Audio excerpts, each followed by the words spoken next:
لیکن کیا اللہ کے نزدیک بھی ہم تعریف کے قابل ہیں؟ کیا ہمارا واقعی میں فرشتے ہمارے اعمال میں اللہ کی رضا لکھ رہے ہیں یا نہیں لکھ رہے ہیں؟ ہم نے یہ سوچنا ہے، ہم نے اپنی عہدوں کو چیک کرنا ہے کہ کسی کی بھی کام کو کرتے وقت ہماری نیت کیا ہوتی ہے۔ ایک عہد کر لیں اپنے سے کہ کبھی بھی کوئی کام جیسے چھوٹا سا چھوٹا ہوگا، میں جو کروں گی تو صرف اللہ کی رضا پانے کے لیے، کسی کو نہ پتہ چلے میں نے کیا کیا، کیا فرق پڑتا ہے مجھے اگر کسی کو پتہ چلے یا نہ چلے۔ لیکن اصل چیز کیا ہے کہ اللہ راضی ہو۔ اللہ کو تو پتہ ہے نا کہ میں نے یہ کس نیت سے کیا ہے۔ تو اس میں آپ دیکھیں گے کہ جیسے ہی آپ اپنے اللہ کی رضا کی خاطر کرنا شروع کرتے ہیں تو اللہ تعالیٰ اس کام میں بھی برکت ڈالتا ہے، آپ کے لوگوں کی زبانوں پہ آپ کا ذکر خیر بھی باقی رکھتا ہے، اور پھر آپ کے نیک اعمال میں اضافہ بھی ہو جاتا ہے اور نیک کام کرنے کی اللہ تعالیٰ توفیق دے دیتا ہے۔ تو یہ سب صرف کس لیے ہے؟ اخلاص سے نیت، اپنی نیت کو اللہ کے لیے خالص کر لیں کسی بھی کام میں۔ ایک اور اہم سبق جو ہمیں بدر سے ملتا ہے کہ بدر میں کفار کے بڑے بڑے لیڈر مارے گئے تھے۔ ہم جانتے ہیں نا کہ کتنے بڑے بڑے لیڈر مارے گئے تھے، لیکن احد میں جتنے بھی بڑے لیڈر تھے وہ سب ایمان لے آئے تھے۔ حضرت خالد بن ولید اور اکرمہ، صفوان، ابو ولید، یہ سارے کے سارے جو تھے کیا ہوا تھا؟ ایمان لے آئے تھے۔ خالد بن ولید کو تو اللہ تعالیٰ نے کیا آپ صلی اللہ علیہ وسلم نے کیا خطاب دیا تھا؟ سیف اللہ، اللہ کی تلوار۔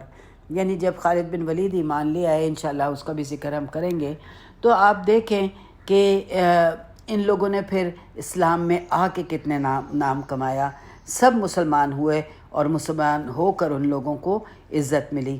تو یہ اللہ کے فیصلے ہیں۔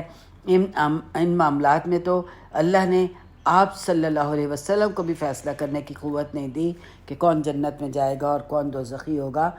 فتح نہیں اور دوسری بات یہ ہے کہ فتح نہیں ملتی چاہے کتنے ہی اچھے مسلمان ہوں۔ فتح کے لیے محنت چاہیے، سٹرگل چاہیے، کوئی ایکسیپشن نہیں ہے۔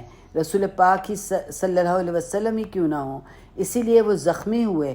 یہ پیغام ہمارے لیے خاص ہے آج بھی کہ کسی کے بھی درجات بلند نہیں ہو سکتے اس دنیا میں یا آخرت میں جب تک کسی آزمائش سے گزر کے ہم کامیاب نہ ہوں، کسی سفرنگ سے، کسی پین سے، کسی ٹیسٹنگ سے، کسی قربانی سے گزر کے اس میں کامیاب ہونے سے عزتیں ملتی ہیں۔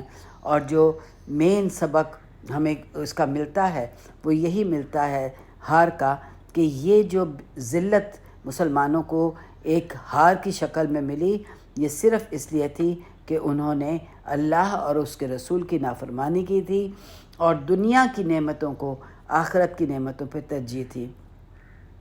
اللہ تعالیٰ خود اس کے بارے میں فرماتے ہیں، احد کے بارے میں، منکم من یرید الدنیا، تم میں سے کچھ ایسے تھے کہ جو دنیا چاہتے تھے، ومنکم من یرید الآخرہ، اور کچھ ایسے تھے کہ جو آخرت چاہتے تھے۔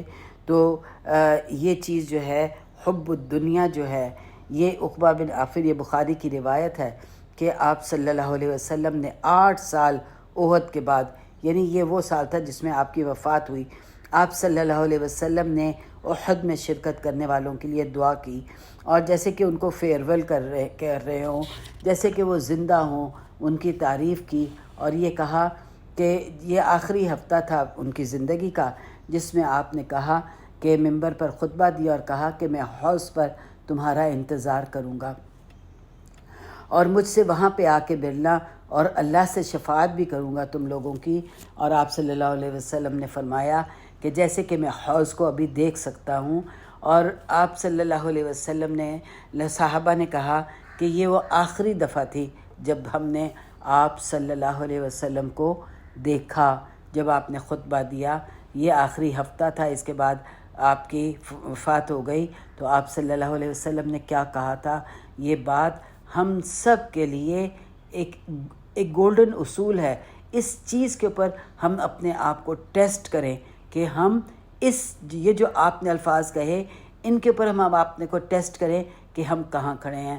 آپ صلی اللہ علیہ وسلم نے فرمایا کہ مجھے اس بات کا خوف نہیں ہے کہ تم شرک میں پڑ جاؤ گے، بلکہ مجھے خوف یہ ہے کہ یہ دنیا تمہارے لیے اہم ہو جائے گی اور تم آپس میں ایک دوسرے سے اس دنیا کو پانے کے لیے مقابلہ کرو گے تاکہ تم کو زیادہ سے زیادہ دنیا مل جائے۔ یہ آپ کا آخری خطبہ تھا اور آپ کا آخری پیغام تھا۔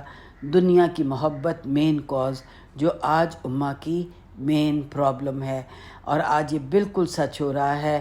بدر میں تو ہم دیکھتے ہیں کہ کیا تھا، نیت دنیا تھی، لیکن احد میں جہاد تھا، لیکن پھر بھی اس کے باوجود جو کامیابی تھی وہ بدر میں ہوئی اور احد میں نہ ہوئی۔ تو یہ ہم سب کے لیے ایک بہت لمحہ فکریہ ہے۔ ہم سوچیں کہ آج ہم دنیا پانے کی کوشش کر رہے ہیں یا آخرت کمانے کی کوشش کر رہے ہیں۔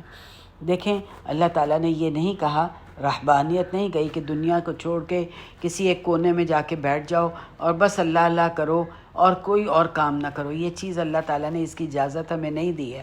اللہ تعالیٰ نے کہا ہے دنیا میں رہو، دنیا کماؤ، محنت کرو، اچھا کھاؤ، اچھا پہنو اور اچھی زندگی گزارو۔ وَأَمَّا بِنِعْمَتِ رَبِّكَ فَحَدِّثْ، جو نعمت تمہارے ہے پاس اللہ نے دی ہے تم اس کو بیان کرو۔ یہ نہیں کہ اگر آپ 200 روپے گز کا کپڑا پہن سکتے ہیں تو آپ کہیں نہیں میں تو 4-5 روپے گز والا ہی پہنوں گی، غربت میں ہی رہوں گی۔ نہیں، جو نعمت اللہ نے دی ہے اس کو بیان کرو، آپ اچھا کھائیں، جو آپ کی حیثیت جو اللہ تعالیٰ نے آپ کو دی ہے اس حیثیت میں رہیں اور اچھا کھائیں، لیکن نمائش نہ ہو۔ لیکن یہ نہ ہو کہ دنیا میں نیک نامی کمانا جو ہے وہ مین مقصد نہ ہو۔ مقصد کیا ہو؟ اللہ کی رضا پانا، اللہ راضی ہو جائے۔ اچھا کھایا، اللہ نے کھلایا، اچھا کپڑا پہنا، اللہ نے پہنایا، اچھی سیر کی، اللہ نے کروائی۔ جب ہمارے لیے اور ہمارے بچوں کے لیے یہ چیز اہم ہو جائے گی کہ اللہ نے کیا، آپ بچوں کو کریکٹ کریں، بچے کہیں آج بہت مزہ آیا، اللہ نے کیا، اللہ نے کیا تو آپ کو مزہ آیا بیٹا۔ اگر آپ بچوں کو شروع ہوئی سے ان کی زندگی میں اللہ امپورٹنٹ کر دیں گے تو ساری زندگی ان کے لیے اللہ اہم رہے گا اور آگے وہ اپنے بچوں کے لیے اللہ کو اہم کر دیں گے۔ اور اگر ہم نے آج بچوں کے اندر اللہ کی محبت، دیکھیں اللہ کا خوف مت ڈالیں۔ جب ہم ڈراتے ہیں کہ اللہ ناراض ہو جائے گا تو اللہ تمہیں یہ نہیں دے گا، تو اس سے ایک نیگیٹیوٹی آتی ہے اللہ کے بارے میں۔ نہیں، اللہ کی محبت ڈالیں۔ دیکھو اللہ تعالیٰ نے تمہیں کتنے اچھے کپڑے پہنائے ہیں، دیکھو اللہ تعالیٰ نے کتنا اچھا کھانا کھلایا ہے، آج یہ ہم نے جو سیر کی ہے اللہ تعالیٰ نے کروائی ہے، یہ کتنی اچھی سیر کروائی ہے۔ اللہ کی محبت ڈالیں بچوں کے دلوں میں، بچوں کے دلوں میں جو وہ کھا رہے ہیں نا اس کی اہمیت دیں کہ دیکھو اللہ کھلا رہا ہے۔ جب ہم بچوں کے لیے اللہ کو اہم کر دیں گے تو ظاہر ہے کہ پھر ان کی زندگی میں چاہے وہ بچپن میں اس چیز کو اہم نہ سمجھیں، یقین جانیں کہ بہت سی چیزیں جو میری والدہ نے مجھے بچپن میں کہیں وہ میرے لیے اہم نہیں تھیں۔ مجھے یاد ہے کہ جیسے میں جوان ہو رہی تھی اور میری فگرز جو تھے وہ ڈیولپ ہو رہے تھے تو میری امی ہمیشہ مجھے کہتی تھیں اپنا سینہ ڈھکو، اپنا سینہ ڈھکو، اور اس وقت مجھے ان کی یہ بات سمجھ ہی نہیں آتی تھی، مجھے اہم ہی نہیں لگتی تھی۔ لیکن جیسے ہی بڑی ہوئی اور سمجھ میں آئی کہ ان کا کیا مطلب تھا سینہ ڈھکنے کا، تو آج میں ان کو دعائیں دیتی ہوں کہ انہوں نے مجھے یہ چیز سکھائی تو میں نے اپنے بچوں کو آگے سے سکھائی کہ تم اپنا سینہ ڈھک کے رکھو، بیٹیوں کو سکھائی کہ سینہ کو ڈھک کو رکھو۔ تو بات یہ ہوتی ہے کہ کئی دفعہ بچپن میں کئی بھی باتیں بچوں کو ماں باپ کی بری لگ رہی ہوتی ہیں، ان کو اچھی نہیں لگ رہی ہوتی، لیکن جب وہ خود ماں باپ بنتے ہیں، جب وہ خود جوان ہوتے ہیں تو ان کو احساس ہوتا ہے کہ ماں باپ نے بہت اچھی بات سکھائی تھی۔ تو اللہ تعالیٰ ہمیں اس چیز کا بہترین اجر دے، اللہ تعالیٰ ہم سے راضی رہے، ہماری نیتیں اپنے لیے خالص کر لے۔ یا الہی ہمارے ہر کام میں ہماری نیتوں کو اپنے لیے خالص کر لے۔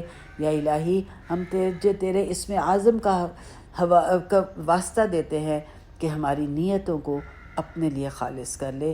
ربنا تقبل منا انک انت السمیع العلیم وتب علینا انک انت التواب الرحیم وصلی اللہ علی نبینا محمد وعلی آلہ وصحبہ اجمعین وآخر دعوانا ان الحمد للہ رب العالمین۔